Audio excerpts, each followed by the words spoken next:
So the introduction, Henry, and thanks for the audience, for the opportunity to talk in this online seminar. I'm going to talk about a recent work with Michael Lesnick called Persistence Diagrams as Diagrams. So this is about revisiting the stability theorem for persistence barcode. So sending a persistence module to a barcode. Any talk on persistence should start with this familiar picture. You see an annulus and some points sampled from the annulus or a noisy circle. This is maybe one of the origins of persistence. If you think about how Herbert Edelsbrunner got started with persistence, he was studying the function of molecules, and he was interested in a certain antibiotics called gramicidin, and it acts as an ion channel. So it has in some sense a tubular shape, and the idea was to somehow recover that shape, which really plays an important role in the biological function of this molecule, and to reconstruct the shape just from the points, the positions of the atoms in the molecule. And this, of course, only works if you thicken the points with a certain radius, and then you observe as you thicken, there's certain holes, homological features appearing and quickly disappearing. So there's birth and death. And here's another feature appearing that's rather long-lived. So this is a persistent one. Eventually, it's filled in as well.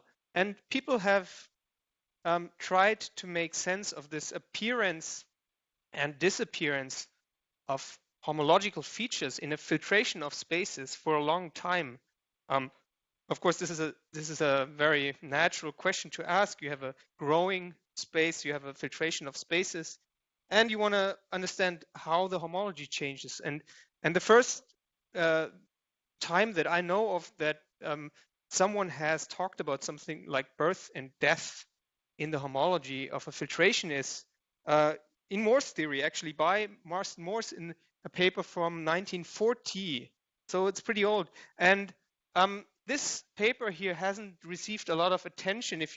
This is a recent Google search that shows that this paper has been cited only 9 times so far, even though it was instrumental in an important result at the time, showing that in a very general setting, if you have 2 minimal surfaces that are critical points of some energy functional of index 0, then this means, and they're in the same connected component of the space of minimal surfaces, then there has to be an index 1 minimal surface as well. And this work by Morse that established maybe for the first time a notion of birth and death in homology was used to show the existence of such an unstable minimal surface. So maybe the reason, so this is the third hit here in the Google in the Google search shows the application to minimal surface theory. And maybe the reason why this paper hasn't received a lot of attention, so here's a survey paper by Raoul Bott, and he gives an explanation for why this is not as popular as it could be. This paper is not an easy reading, so Bott thinks it's a better idea to illustrate the idea by an example, and this also looks familiar to persistence people. We have a slightly deformed circle here, and then Bott explains there are 4 critical points on that circle, and then he also says he defines a notion of linkable or non-linkable, which in our language really means the critical points alpha, beta, and mu. Those generate homology, they're positive, and then there's a lambda one which is paired with beta, and this is negative, and this is what in Morse's language is the span. So span in Morse's world is what we call persistence nowadays. So and at that time it only surfaced the idea that you not only you observe birth and death of homology, but somehow they are also paired in a way, and you can associate critical points creating new homology to critical points destroying that homology. But somehow the question is, difficult to define how to link what exactly is born and what dies, because along the lifespan things change. Well, when you're born, you're a baby, you die as an old man, and how do you match up the baby to the old man? And that's why maybe there's so many different interpretations or different ways of talking about persistence. One of the oldest ones, called in the literature, called persistence diagrams, simply says there is a multi-set of points. B denotes the birth and D denotes the death. And well, from this persistence diagram, so you can somehow read off ranks of the induced maps between different levels, between different scales in the filtration. Somehow extending that idea is the concept of a persistence barcode, which is slightly different, because the persistence diagram records only the endpoints. It doesn't really record whether they're open or closed. And so in some sense, there's a subtle difference between the two notions. It's also been introduced by Ilsbrunner in the original paper on persistence. And then later it was clarified what the actual meaning of this barcode is, in some sense, that the intervals in this barcode really correspond to a decomposition of the underlying algebraic object, the persistence module, into indecomposable summands that are really defined by their support, and the support is an interval. And these intervals make up the persistence barcode. So I guess that's the modern, maybe the most popular interpretation of what exactly persistence is. It's the structure of the persistence module behind the homology. And Crawley-Burvey gave the most recent result that this decomposition exists not just when you have a finite indexing set, but if you index over the entire real line, as long as all the vector spaces are finite dimensional. And there are situations where you don't have that assumption that all the vector spaces are finite dimensional, and they're not so uncommon. Even like compact metric spaces can have persistent homology that has uncountable dimension at certain degrees. So that somehow caused Chazal and co-authors to define a more general notion of persistence by using rectangle measures.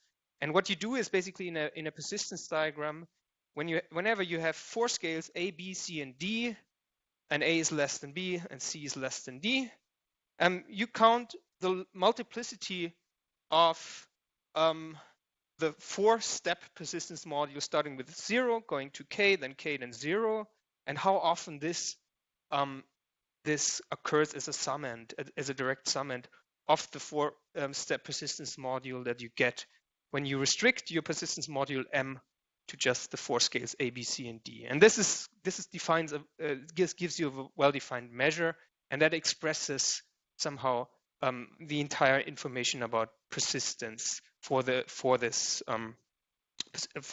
more general persistence module. There's another viewpoint, somehow extending this, in some sense, even more general. You're simply asking, you're given a persistence module M, you want to encode all the possible ranks between any two scales S and T. Either you're considering also the dimensions at the individual vector spaces, meaning you consider the case S equals T. Maybe you're not asking for that because all you care about is what persists between any two different scales. And that's the rank invariant, which has been put into focus by Gunnar Carlson and Afrasam Morodian in their paper on the theorem of multidimensional persistence. So it was mostly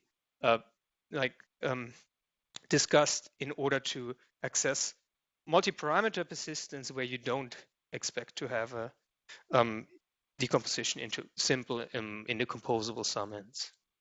And then finally, there's another viewpoint that has been introduced again by Herbert Ilsbrunner and co-authors, so Marian Mrozek and Grzegorz Jablonski. The perspective here was to simply consider a persistence diagram or the information in persistence as a matching diagram. This is what we're going to look into today. So we basically we construct from a persistence module which we consider as a sequence of linear maps, and we construct a sequence of partial bijections between sets. And that viewpoint caused us, like Mike and me, to somehow investigate what's the categorical structure of this, and how is this viewpoint maybe helpful in understanding what we want to do in persistence. So that's what we're going to explore, and we're going to explore the algebra that's appropriate to study such matching diagrams. I mean, so this is the central result if you want to think of persistence as, or a persistence barcode as describing the structure of a persistence module. We're going to slightly deviate from that viewpoint today, but not quite. But the statement shown by Crawley-Bürvi is when you have a persistence module, which is simply a diagram indexed over the reals, taking values in vector spaces, it decomposes not in a unique way, but in an essentially unique way as a direct sum of indecomposable modules, which are called interval modules, because they're isomorphic to a range of zeros. Then there's a range of copies of your field, and they're all connected by isomorphisms, and then possibly again a range of zeros. And so all you need to know is the support of this interval, the support of this module, which is an interval of the reals. And the collection of these intervals is called the persistence barcode. You can easily pass to the persistence diagram by forgetting whether the endpoints are open or closed, which in certain settings doesn't play a role. If you only consider sub-level sets of continuous functions, of Morse functions, then you always know you have a closed endpoint to the left and an open one to the right. But in other settings, I mean, in level set persistence, this information is actually very important. It carries a lot of meaning whether the endpoints are open or closed. So I heard some people complain that, well, we call this persistence diagram, but it's a bunch of points in the plane. And this is not a diagram in the sense of category theory. I mean, this complaint maybe is not taking into account that the word diagram has been used before category theory was around. But okay, nevertheless, one of the goals in this work is to fix this problem and to make everyone happy, even the religious category theorists, and to explain how a persistence diagram is a diagram. It's a diagram of matchings. Okay, so here's the big picture about stability of persistence. Starting from the model that we have seen initially, we start with a point cloud. The set of all point clouds is a metric space. The distance is the Hausdorff distance, and we're going to develop a bunch of maps, metric maps that are one Lipschitz. And the fact that they're one Lipschitz means, this is what we mean by saying that the whole pipeline here is stable. So the first thing is to pass to a function, from a point cloud to a function. This is simply the distance function in our Euclidean space R to the D, the distance to the point cloud. And the Hausdorff distance is exactly the same as the L infinity distance of the two corresponding distance functions. The next step is, now we have this function, we take sublevel sets. Some people enter the game only at the second step because they deal with functions and not with geometric data. That's fine. We take a sublevel set of the function and we get a filtration, a diagram of topological spaces, and it's indexed over the reals, seen as a poset category. So that's your type of diagram. We always want to study diagrams indexed over the reals, and we have a nice theory and a nice notion of distance that's called the interleaving distance that many of you know. If not, I will introduce them again in a moment. But the point is, we're going to keep that structure. We're going to keep working with diagrams over the reals, and now we're going to apply functors, or things that are almost functors, the first step. And the point is, applying a functor, such as here in this step, passing from topology to vector spaces by applying homology, simply preserves the fact if you have an interleaving and you throw homology on it, it remains an interleaving. So the interleaving distance is preserved or reduced, but not increased. So that's a cheap way of showing that so far we've only done very cheap things. I mean, showing that these 3 steps are stable is not difficult. And the last step is a bit difficult, but the passage from a persistence module to its barcode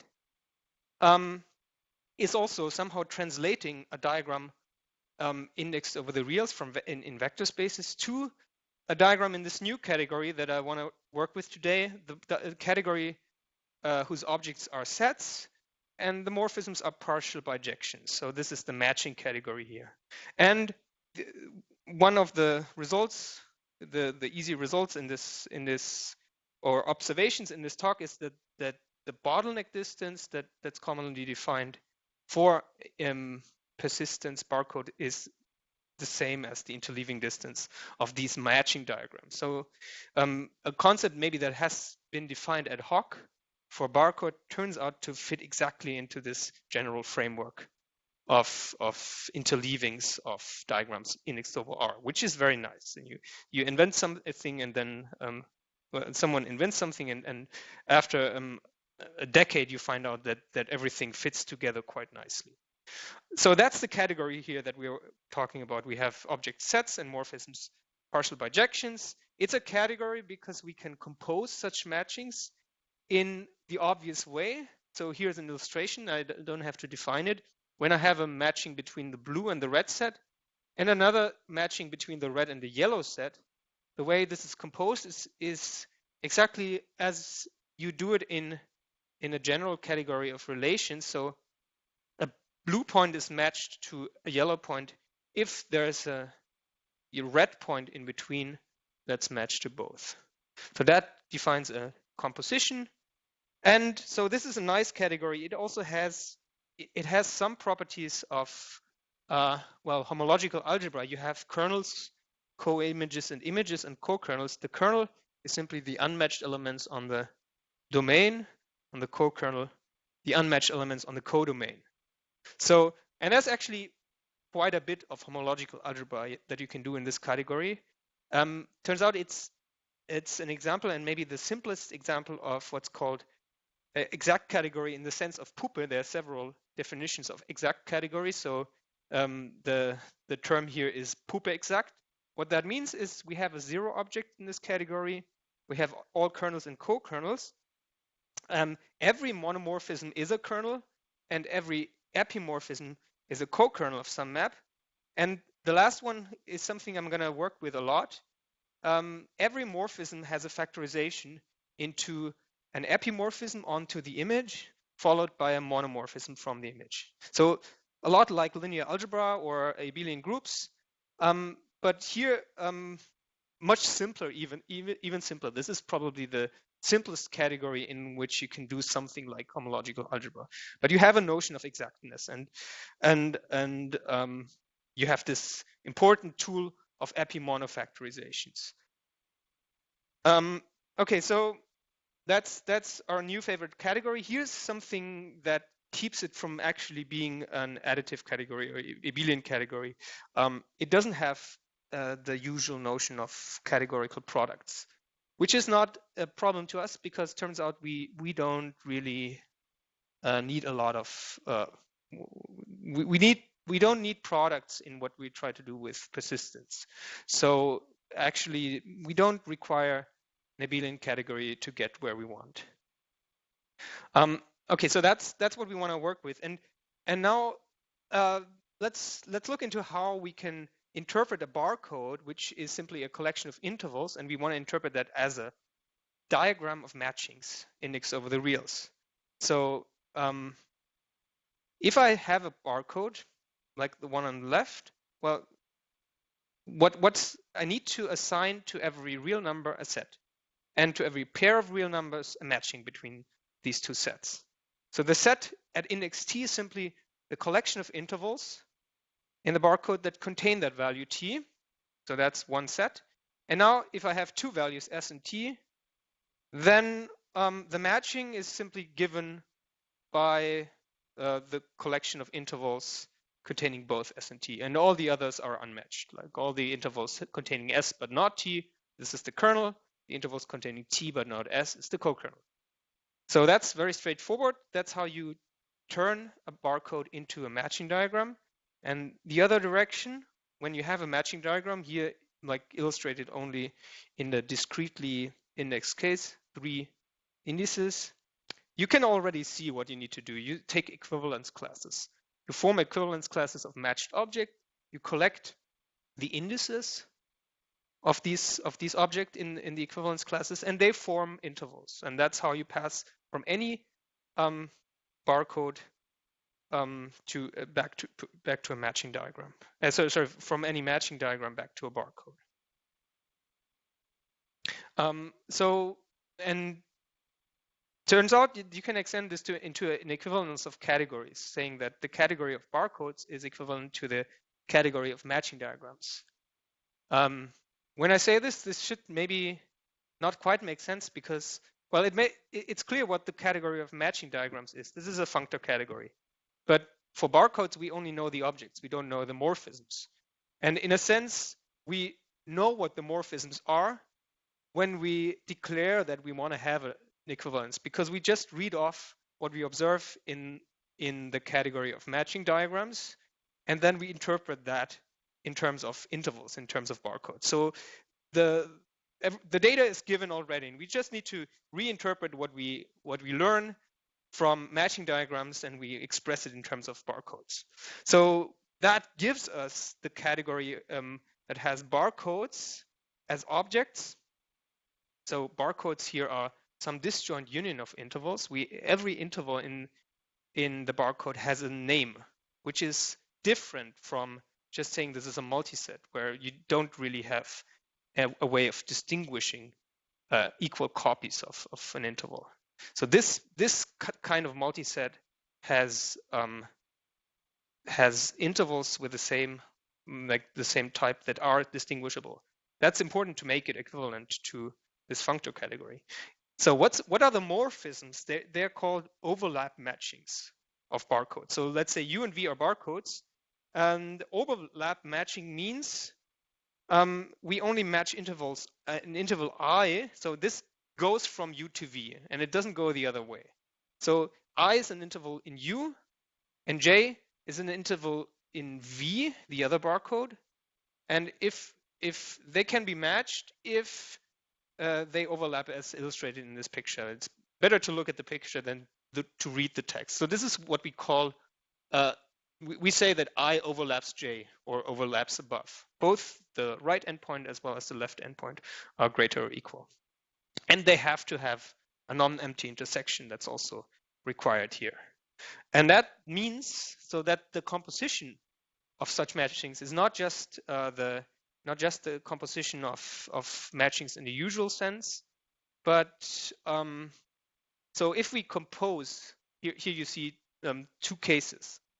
If we compose a matching where I is matched to J, and then J is matched to K, and then depending on whether I and K still overlap, this pair is kept in the matching. But if they don't overlap, of course, it has to be removed. This is no longer an overlap matching. So you actually only keep those matched pairs that still maintain some overlap. And this is just, this is just what we need to do to translate what the functor category gives us into the explicit language of barcodes. Yeah. So this is exactly the category that you get if you want to extend barcodes from just a bunch of objects to an actual category in a sense, in a way that's equivalent to these matching diagrams. So we're just observing things here, right? We're not really inventing something, we're just observing this is what we need to do and we have no other choice. Now, the first interesting statement maybe is when you set up this equivalence, you can interpret things like you can compare bottleneck distance and interleaving distance. Classically, in order to define the bottleneck distance, you define what a delta matching between barcodes is. So you have 2 barcodes, U and V, red and blue here, and they're matched. There's a matching between them. Matched intervals have closed endpoints, like difference at most delta, and all the unmatched ones have to be shorter than 2 delta. And using that notion, you can define the bottleneck distance as the infimum delta such that you can find such a delta matching between the barcodes. And on the other hand, there's this notion of interleavings that I mentioned before. Again, here's the definition if in case you haven't seen before. So this is a notion that works for diagrams indexed over R pretty much in any category. It makes a lot more sense maybe in categories with a bit more structure where you have 0 objects, but at least you can, this is something you can just define in any category. So you have a delta interleaving whenever between 2 diagrams X and Y, when you have natural transformations between X and the shifted, the copy of Y where you shift indices by delta, and vice versa, a natural transformation from Y to X. So you get this kind of zigzag diagram. The reason why it's called interleaving is you can pass back and forth between X and Y, and you get another persistence module if you want that oscillates between X and Y. That was the intuition of the original authors to call it an interleaving. And then with this notion of an interleaving, basically it's a diagram that extends both the diagrams X and Y to a larger one that intertwines them. And the interleaving distance is the smallest delta for which you can find such a delta interleaving between X and Y. And yeah, the first result, maybe not surprising, but somehow reaffirming, is that these 2 distances coincide exactly when you apply the equivalence of barcodes and matching diagrams. So in a sense, this is a baby version of the isometry theorem relating persistence modules to persistence barcodes. But it's somehow the purpose of this talk is to break down this rather complicated result into a lot of baby versions of something, and to end up with something that has a quite elementary approach to all these results. And somehow this algebraic perspective, thinking of the barcodes in terms of a diagram in a category in which we can do homological algebra, will clarify a lot of things here. Ulrich, can I ask a question? Yeah. Yeah, so you said it's a baby version in the sense that the tools are easier, the perspective is nicer. Is it also a baby version in the sense that it's weaker than the strongest version of the isometry? Yes, in a sense, because here we're staying in the combinatorial world. There's no linear algebra or no representation theory here. This is just comparing 2. Well, I mean, it's living in 2 categories which are equivalent. The full algebraic stability result is living in 2 very different categories, and passing from persistence modules to barcodes actually changes a lot of structure. And I have an example I'll show later that makes like very explicit that there is some change of structure when you take a morphism of persistence modules and then you turn it into a matching. You're actually deforming things in certain cases. I'll point that out when I get to that point. But here's a first hint at the fact that this step is non-trivial when you want to pass from persistence modules to barcodes. That's really where all the magic happens. So here's why. Here's one reason why this is not easy, right? Because you could try, as I hinted before, you could try to just hope to get a functor that maybe maps from the category of vector spaces to the category of matchings and translates a linear map into a matching. And this would now preserve delta interleavings, just as we did when we passed from topological spaces to vector spaces by applying homology. And that would immediately give us stability. So why is this not possible? Because this guy is here. This guy says no free lunch. And well, what can you do? If there's no free lunch, we have to do something else. And well, what he actually means is you can show that there is no functor from vector spaces to the category of matchings that does what we expect in this barcode interpretation. We would expect to send a vector space of a given dimension to a set of this cardinality equal the dimension of the vector space. This is equivalent to saying it's not difficult to show. It's not obvious, but you can show this is equivalent to saying you send a linear map to a matching whose cardinality is the rank of the linear map. This is the same thing, and then you show that even already in a very small case, like if you have a sequence of maps between 1 and 2-dimensional vector spaces, you can show that such a functor can't exist because somehow, even if you work with a field with 2 elements, in linear algebra, you have more options. You have linear combinations, and in combinatorics and matching, you don't have these. You match one element to another, and somehow that's what goes wrong if you show this proposition, right? That somehow you can't translate everything in a faithful way from linear algebra to combinatorics here. So this is not possible, and we have to do something else. But the interesting thing is, so there's no functor that does this job. But if you just focus on monos or epis, like separately, there is a functor that sends monos of persistence modules to monos of barcodes, so or of matching diagrams, and the same is true for epis. So there is, in some sense, there's a functorial way. If you just somehow, if the world consisted only of monomorphisms, then we would be fine. Of course, that's not the case, but let's see what's happening here. This is a proposition. I wouldn't call it a theorem because it seems that everyone who spent enough time in working on representation theory or commutative algebra immediately says that this is true without thinking. If you have an epimorphism of persistence modules, then you know exactly how the barcodes are related. Namely, they align at the left endpoint, and somehow the right endpoint shrinks, the length of the interval shrinks. So maybe slightly formally said, if you have an epimorphism from M to N, this gives you an injection of barcodes backwards from N to M. And it's such that if an interval J of the larger persistence module is mapped to an interval I of the smaller one, so the blue one is M, the yellow one is N, then the matched intervals I and J are aligned at the lower bound, and the interval I bounds the shorter interval J above. Bounding above, it means exactly what you see here. So for every point in the yellow one, there is a point in the blue one that's greater or equal, but not necessarily the other way around. And the point is, this injection, well, how do you get this injection? You sort all the intervals with the same left endpoint by length, and then you match up first to first, second to second. And the way this is constructed, it's immediate. This is functorial.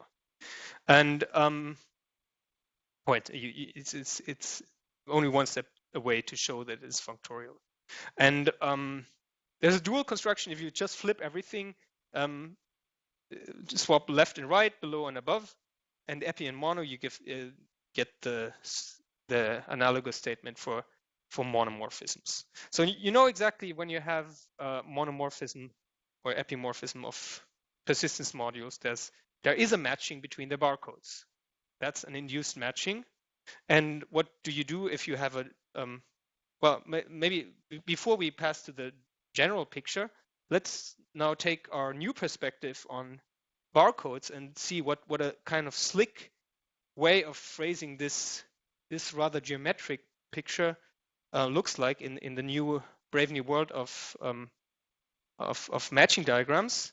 We have a functor that sends epimorphism to epimorphisms, right? So epimorphisms of persistence modules to epimorphisms of diagram, and same monos to monos. So in a sense, maybe this is less illustrative, but it's also very slick because it's just about preservation of categorical structure. And the fact that this shrinks sparse is in some sense a consequence of this. But this is very nice, and it's very useful in proofs. Okay, so we have this reformulation of this structure theorem for persistence submodules and quotient modules. Let me illustrate how this is put to use to already give very simple approach to algebraic stability. So here's a piece of the interleaving diagram. I only need to look at 3 indices, t and t minus delta, t plus delta. Well, and I have a bunch of maps, and I'm gonna insert the images of 2 of these maps, namely the map F, one of the interleaving morphism, and one of the internal morphisms that connects n t minus delta to t plus delta. And we know, well, this is true for vector spaces.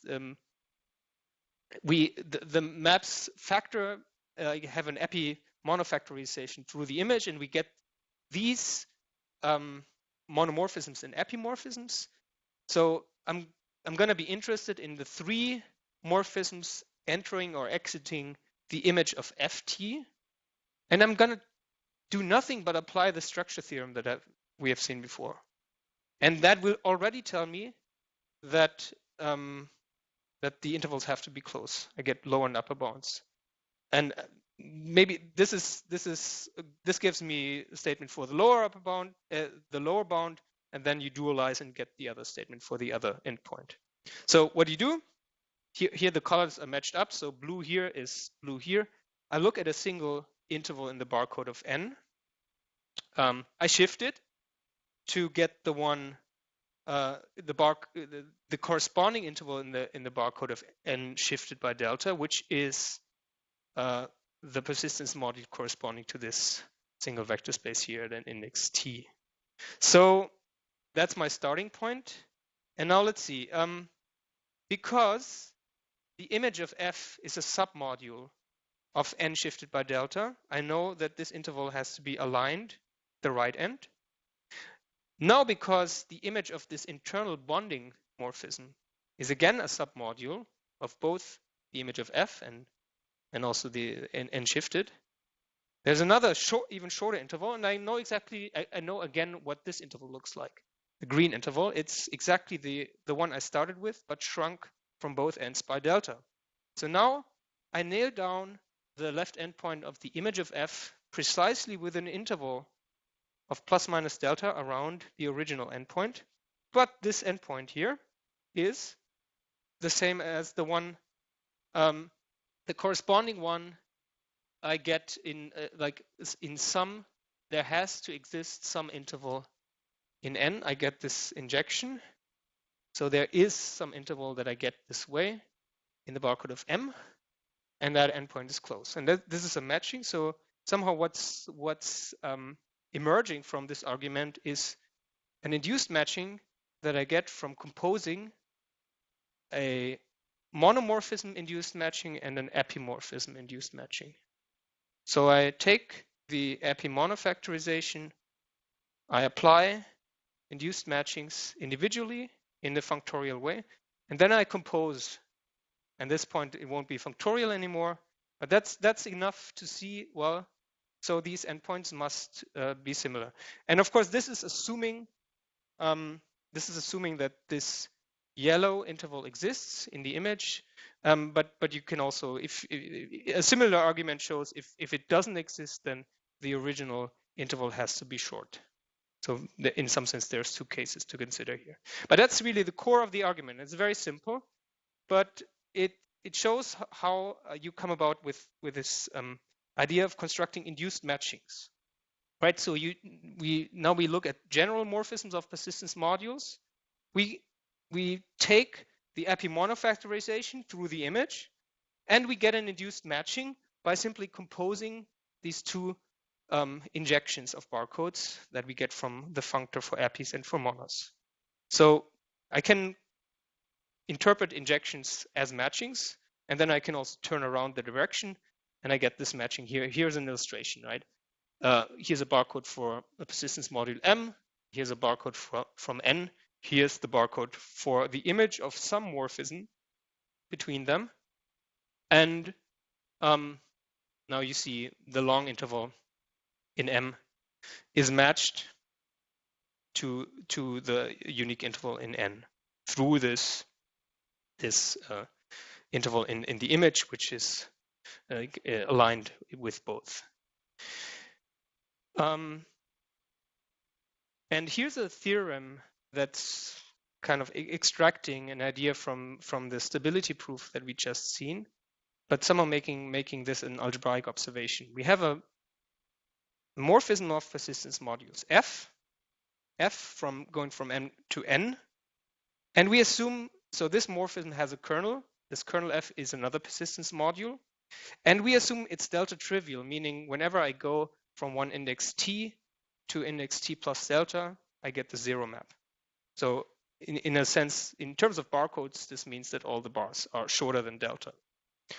Now, if I know that in this induced matching of f, an interval I is matched to j, then, well, we know that I has to overlap j. This is true for any morphism. On the other hand, j has to overlap the interval I shifted by delta to the left. And the other point is any interval that's not matched, any interval of the barcode of m that's not matched has to be delta trivial, has to be short. So this is a statement for the kernel. There's a dual version of that statement for the co-kernel. And again, so this is a theorem Mike and I proved in our paper on like a while back on the stability of barcodes. And here's a new slick way of rephrasing this result in an algebraic rather than in a geometric way, if you want. It just says if you have a morphism with trivial kernel, then the induced matching also has delta trivial kernel. So delta triviality is preserved. Delta triviality of kernels is preserved by the induced matching, and the same is true for co-kernels. And now here's the point where I said the induced matching actually it changes structure. Because so let's see what the barcode of the image of f interpreted in this matching diagram category is nothing but the image of this induced matching. The induced matching, and this lives in a pup exact category. We have images, and this is the same by construction. This is basically how we define the induced matching. But now you see something funny happening here. Yellow is the barcode of the kernel of f, and purple is the kernel of the induced matching. You see something has changed here.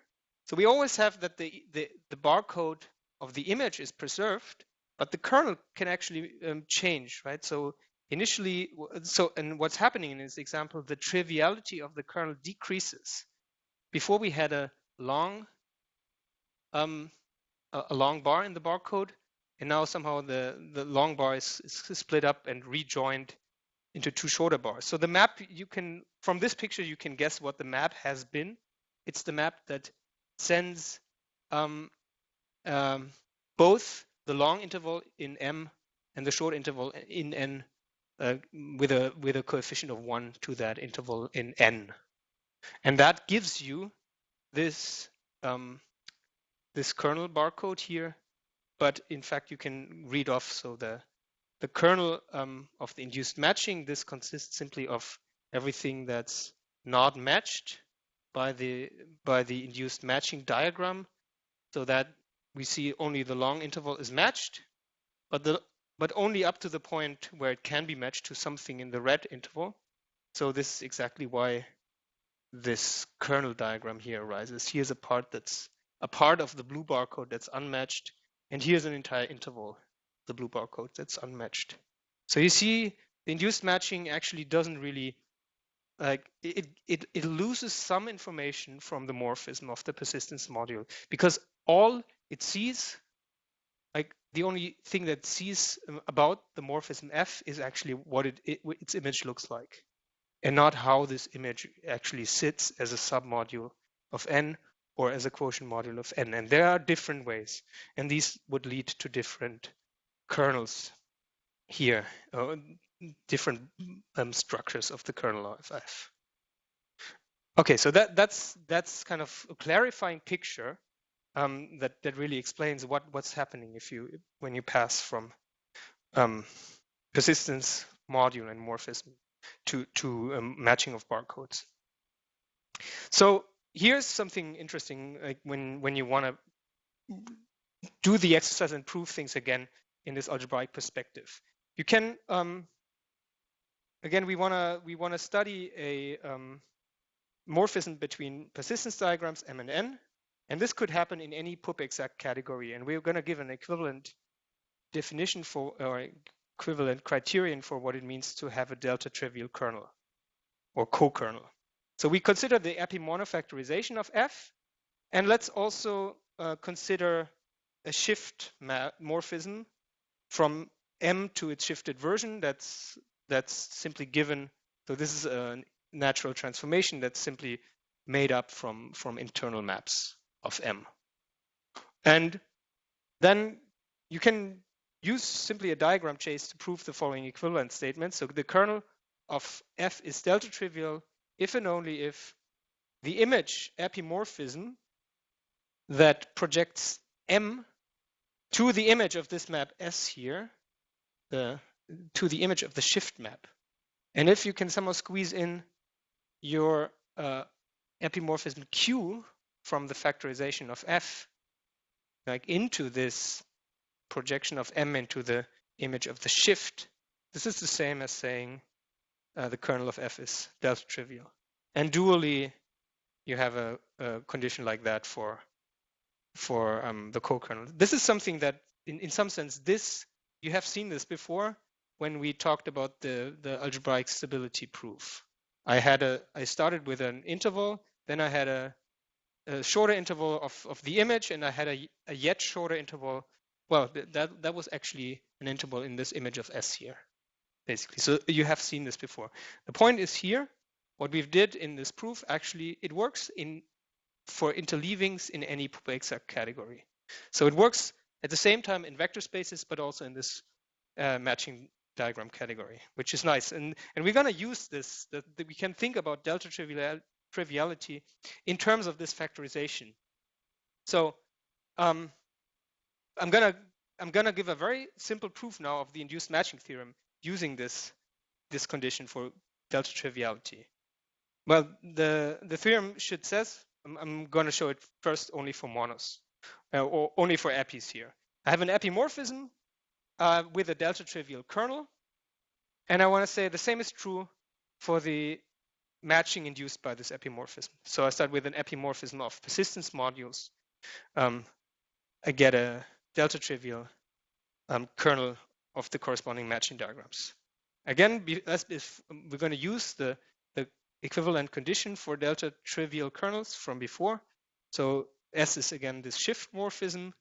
And from the previous slide, we know kernel F is delta trivial means nothing but this epimorphism of M onto this image of the shift.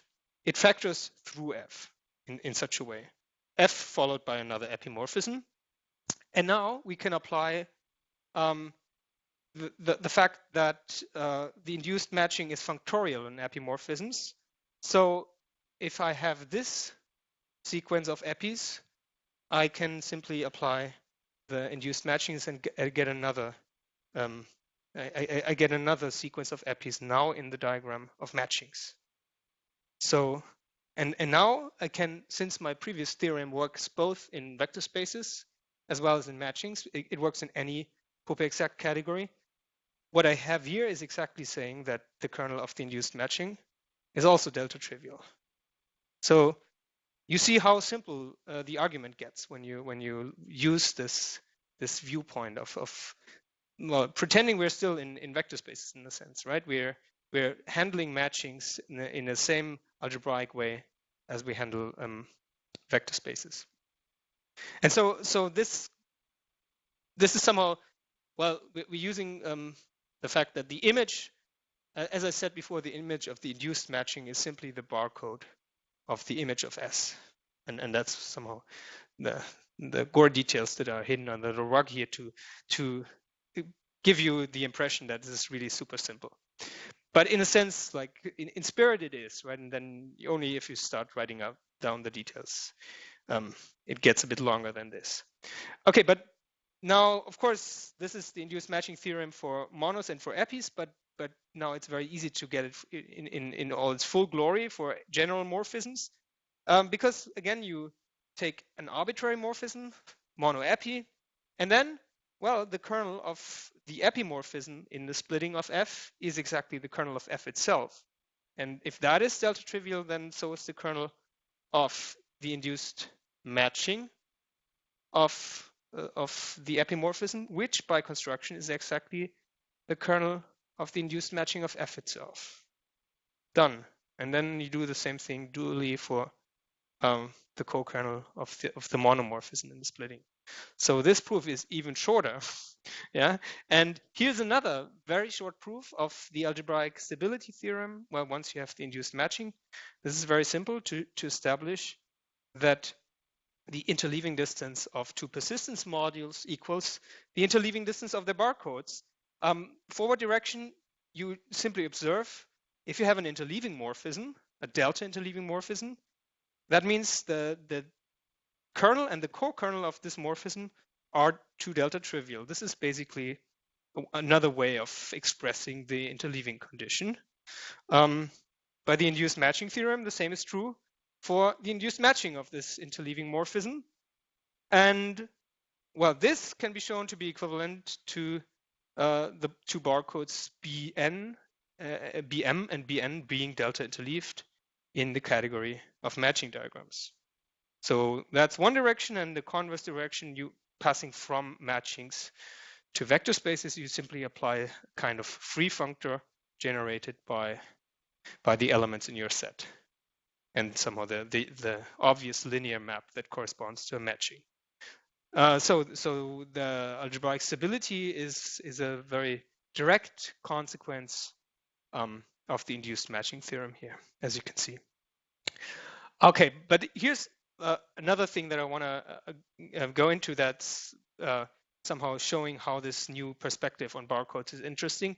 We can now construct the barcodes from scratch, and the goal here will be to avoid the theorem we like so much that tells us a barcode is a decomposition on the structure of the decomposition. The interesting thing is all of this can be done without thinking of barcodes as a decomposition.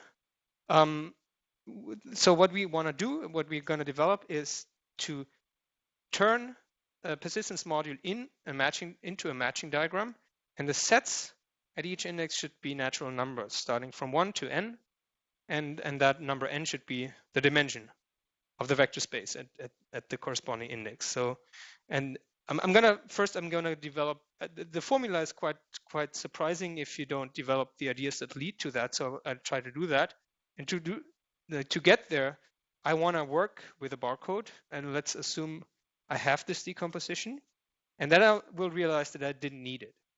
But this is to somehow explain the steps. So we start with a barcode. We order the intervals lexicographically. So first by increasing birth, and then if I have bars with the same birth, I order them by decreasing depth so that the bars get shorter. This is an arbitrary choice in a way. I could also do it the other way around. I like this better for some reason. The construction that I give here even applies to Q-tame persistence modules. If I know that, if I don't require that the vector spaces are finite dimensional, only the ranks between different indices should have finite rank. And this, as a side remark, this construction still applies here. Okay, so, and then how do I get my set of numbers? At each index, I enumerate the intervals containing that index t in the lexicographic order. So I get numbers from 1 to 4 here. And then between any two indices, I match numbers, and the way I match them up is just defined by the intervals corresponding to the numbers. So here 1 is matched to 1, like 1 at S is matched to 1 at T, 3 at S is matched to 2, and so on. And then, well, how do I actually write down a formula telling me how number 3 at index T is matched to number 4 at index S? That's going to be the magic for the next slide. So yeah, we start with this persistence module M, and D is going to be the corresponding barcode I construct. Again, the bars are ordered lexicographically. And So the first question, I mean, since we have this visual picture of a persistence module through its barcode, we can answer these questions. So which indices should be contained in the set of the matching diagram at index t? Well, they should go from 1 to the dimension of m. So this is the set.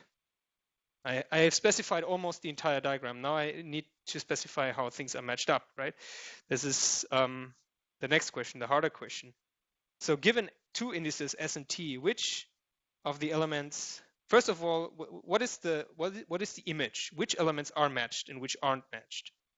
And now from the structure here, from the way I ordered the intervals, you can immediately read off that I match exactly those indices up to the rank of the map from S to T, right? Because you see, well, when I reach the rank, after that, well, I might have intervals that are born later than S, but they won't be matched to anything that hits S.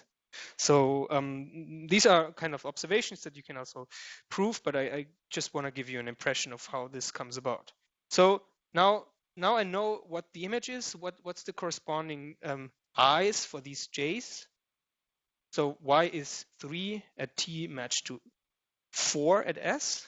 What's the difference between j and I here? J at t and I at s. The difference is exactly the number of bars that are born before the red interval, before the jth interval, period index t, and that die between s and t. So here's a yellow interval that dies between s and t, and it lived before, and that's exactly what causes something to appear here and increase the later numbers of the later indices of the intervals that are matched up here. So you can show that this is exactly the difference between the two numbers that are matched up here. And now, well, how do I know? I mean, in order to state this, I need to know what range of indices is before the lifespan of this red interval. So what are the lower bounds? The indices in R that lower bound this red interval, and you can convince yourself this is exactly those numbers R that are less than T, and such that the rank of the map from R to T is less than J. Right? So because everything, every index R where I have a rank greater or equal to T, rank greater or equal to J, if I can read off the ranks immediately from the barcodes, and every R that gives me a rank greater or equal to J has to live in this interval. So this is exactly what's outside of the interval. So this gives me, now I can piece this together and to show that the difference of I and J can be expressed, basically rephrasing these points A and B in a way that involves only ranks. I take the maximum rank I see between, and then I take the difference between the rank of from R to S and the rank from R to T. So this is exactly what lives at R and at S, but not at T. Yeah, and if I increase R as much as I can without entering the red interval, I actually eventually I count all these intervals that cause the two numbers I and J to differ. So this gives me the difference between I and J. The upshot here is, I mean, this has a certain similarity to how you develop the Jordan canonical form. You can write down what the Jordan canonical form of a matrix is just by calculating ranks of certain matrices. So you don't need to find a Jordan basis. It's all a rank formula. We have this similar picture here. We can tell you what the structure of the indecomposables is without actually making any choices. Yeah, and then maybe we can use this information to guide the choices. But the structure is determined without this choice, which is very interesting. So we specify the barcode based on ranks only. And now here's an interesting extra feature of this construction. It's actually a functorial. So we can we can take a very similar formula, and this gives us the canonical functor for epimorphisms that we have seen before, just expressed in the matching language. So just for the record, this is the formula. If you have two barcodes coming from an epimorphism of persistence modules, the formula how to match up the numbers here looks very similar to the one we have seen before, right? So again, it's determined only in terms of ranks, and somehow going vertically is constructed in a very similar way as going horizontally, right? So we get this functor, we get a dual functor for monomorphisms. So there's actually two constructions for matching diagrams from a persistence module, one that plays well with epis and another one that plays well with monos. And we can combine them. If we have a general morphism, we throw one construction on the epi part and another construction on the mono part, and we get an induced matching just from ranks of persistence modules and ranks of that's all we need to look at. Turns out this coincides with the previous definition of induced matching under the equivalence of barcodes and matching diagrams. And what this means overall is we can prove the induced matching theorem, and we can prove the algebraic stability of persistence barcodes without even assuming the existence here. We don't need to invoke the result by Crawley-Bovey about the existence of an interval decomposition.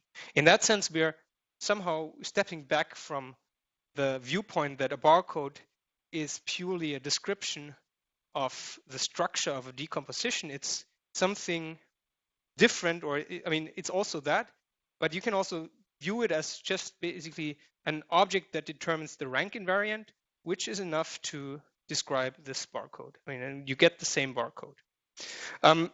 So I guess, as in the case of the Jordan form, the viewpoint is still we want to see the barcode because we want to understand the structure. But the interesting thing is we can figure out the shape and the structure before we make the choices that are necessary to actually get a decomposition. So to conclude, we have seen that interpreting barcodes in this way as matching diagrams gives you a new and natural perspective on the concept of persistence.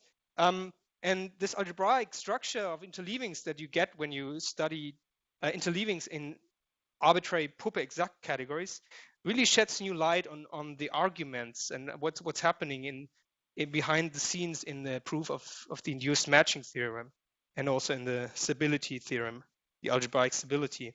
And I think it's a very interesting point that you can prove these theorems without assuming that you're given decomposition.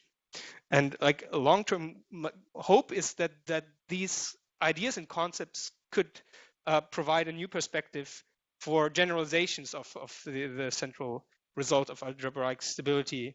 A lot of people are interested in saying something about stability beyond the R index case. And I hope that these ideas could provide like helpful guidance in this endeavor. Okay, that's it. Thanks for your attention. Please, in the audience, let's unmute ourselves and thank Uli for a fantastic talk.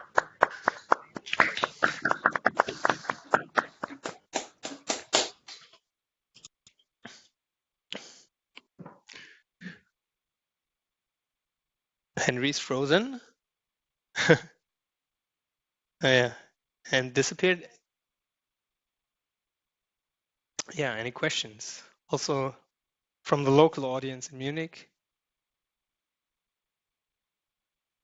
Yeah, Howard has a question. I'm gonna take over since Henry seems to have disappeared, so I'm gonna moderate the questions. Yeah. I'm also here, Uli. So my internet is working better now. Okay, great. Yeah. Okay, that's good. Okay. Okay, so Howard here has a question. Is the mic on, by the way? If say you're not using the decomposition theorem, but do you have to assume something that means that this decomposition theorem is in any case true? Yeah, so the question, could you hear the question, Sarah? Oh, I think the camera has, oh yeah, you did that. Could you hear the question? online? I think it would be good to repeat it just in case. Okay, so the question was if there is I said we didn't use the decomposition theorem, but Howard asked whether it's important that we assume that the theorem is still in place. And I guess that's true. So one of the things we tried was to extend this result beyond the PFD, pointwise finite-dimensional case, to the Q-tame case. And in fact, we arrived at difficulties. I don't know whether I think it might be true, but it's not at all obvious how to prove it. The reason is we have two constructions for the barcode. Well, for matching diagrams, you can somehow turn them into barcodes, and then you can match up the barcodes. But it's not clear that the induced matching that you get in this case still behaves in the same way. Because the point is when you have two matching diagrams, they're actually different, and you need to identify like they're isomorphic, but you don't have the isomorphism between them. But you have something that allows you to construct an isomorphism, or to construct a matching, but it's not clear whether this is actually an isomorphism. I mean, the canonical choice. And I guess the point here, the key difficulty is in these matching diagrams here, we actually work with ordinals. We have numbers ordered from 1 to n. A barcode is maybe more, you have intervals with multiplicity, so that's you're actually dealing with cardinal numbers. This matches nicely as long as your numbers are finite, but if you have countably infinite numbers, then you have different ordinals corresponding to the same cardinal, and then you're in trouble, and you have to somehow understand why there might not be any clash. So I'm actually not quite sure whether this result, the full induced matching theorem, still would extend to the Q-tame case. The constructions extend, but it's unclear whether you can actually prove the stability statement or the statement about the co-kernels and kernels. Yeah.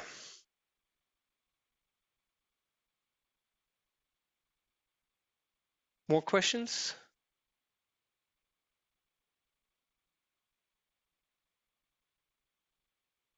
No? Okay. Sarah, I think we can't hear you. I am online now. Oh, yeah. Yeah. Okay, so Henry, great. Yeah. So now Henry's internet stopped working, so he apologizes. But yeah, thank you so much for coming. I guess we're gonna wrap up because it's all we're already 1 hour and 10 minutes in. But yeah, thank you so much also for helping with the technical issues today. And the next meeting, there has been a change in schedule. Christian Len's talk is moved to next week on Tuesday, also at noon Eastern time. So I'm looking forward to seeing you all in about a week. And yeah, thanks again for the talk, Uli. Okay.